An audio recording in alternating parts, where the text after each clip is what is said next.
Hi, you might not know this or not, but I have fashioned this handle because of my stupid mistake of dropping the coffee cup at home and shattering my handle, which somehow miraculously did not break my cup. But I thought it would be a good time to demonstrate this Sugru. I think I'm pronouncing this right. I don't know if I'm not, I apologize. But basically what this is a self-setting rubber, basically a epoxy. And what I've done with this is to put it onto my cup and make myself a handle, as I was saying. But you can use this for a lot of different other aspects of fixing things around the house. So I'd like to talk a little bit about this today, and I want to kind of demonstrate how this gets applied. It does take about, I believe it's a full 24 hours to set, but it dries kind of contact dryness in about 30 minutes. So let me demonstrate how this works. Okay, so the first thing I'm going to demonstrate is just give you a kind of a more up-close version of the frame here showing this handle. And I made this handle really just hand forming it.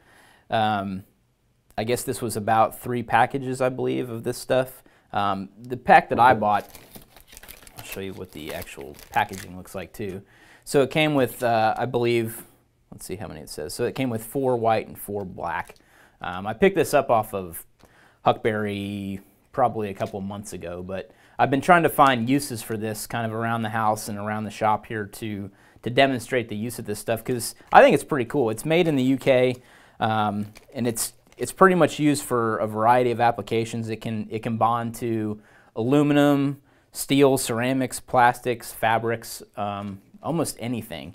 And it's actually removable too, which is pretty cool. So as long as you don't put it onto anything porous, you can remove it. So if it's a how do they state that again? Let me make sure I'm saying that right.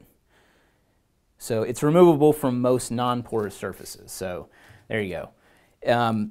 So basically, if I attach it to this mug, it should be removable. But I may run into some issues here because of the ceramic that had cracked originally on this. It kind of left a porous surface on there, so it did bond pretty well. So I'm not sure what would happen if I try to remove that. I really haven't tested this fully. I have kind of shaken the cup around like this, and it still does have a little bit of a rubbery texture to it. So I don't know if you can see that at home, but it still does move around quite a bit. But I've had a full cup of coffee in here now for a few days, and it hasn't been long I've had it on here, but it's working pretty good, and I actually like that I can kind of grip it. So I kind of wish that I could maybe break a few more coffee cups and put it on there, so who knows. But when you open this stuff up, and I'm going to kind of go through a demonstration here, but you get this, basically this small piece of Sugru, and what I'm going to demonstrate on is both on a pair of shears here and onto a shape, or technically a blue gun, but it's a gray gun. But I'm also going to demonstrate on this because it could be used for a variety of applications. Kind of the two that I'm going to talk about today are putting it where a lot of medics I've seen will tape their shears. So that hot spot that gets generated if you're cutting for a long time because of the friction against the bottom of your fingers. Typically doesn't usually happen at the top, but it can happen at kind of the bottom where your fingers rub against something all the time. I know for me, this may vary, but with me it's always my middle finger right there if I'm cutting for a long time with shears. So what I'm going to do is just demonstrate that you could put a piece of that kind of where your finger impacts that all the time, and it could create kind of a buffer there. So and I've seen people do that with tape and things like that, medical tape. But I'm going to kind of push my finger in there to kind of create a little socket there for it, so you can kind of see how that works. So that's kind of applying it to a pair of shears. I mean, really, you could kind of get creative with it. There's no right or wrong way probably to use this stuff, except for the non-porous versus porous if you plan on removing it.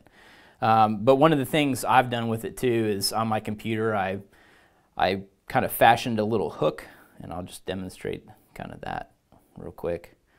So I did something like that with just a single package, and I stuck that to the side of the computer, and I hang my headphones there when I'm using it. So that's a usage I found for it too.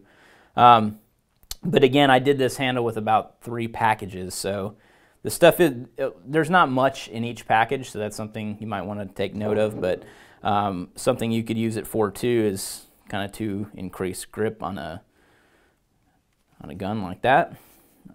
Just going to press my fingers into there. So, I mean, that's something you could do too. I don't really know how well that would hold up, but I just wanted to demonstrate it on a couple of things here. Really, you could create a grip on a couple of different items too. So maybe a standard pair of scissors, you want to do that too. Maybe, well, they have a couple photos on the front here of fixing a cable.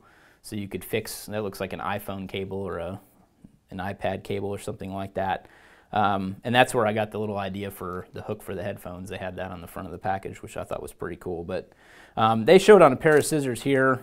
Some other things they show is like on the grip of a walking stick and things like that. But I really just wanted this video to be kind of a supplement to the article I'm going to write talking about this stuff, and just to kind of do a hands-on demonstration of what I've done with it and what the different usages are. So this is Sugru.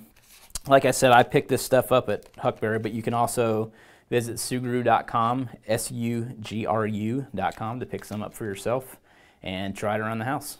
Thanks for watching.